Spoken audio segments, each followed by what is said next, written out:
Hello mga kanining! Ganito pala ang gumawa ng tasok sa palayan. Sa hindi pa po nakakaalam, hindi pa nakapalo sa akin samahan niyo ako. Unang-una kasi tagtuyot pero ngayon may tubig pa. Ayan, pag wala na palang tubig yung palayan natin, pwede tayo magpagawa ng water pump. Ayan lang pala siya ka easy tingnan pero mahirap naman gawin, guys.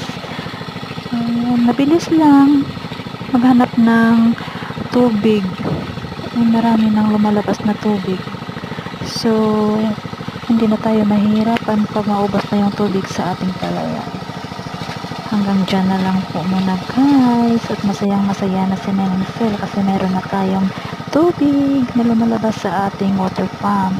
Thank you so much for watching. Bye-bye.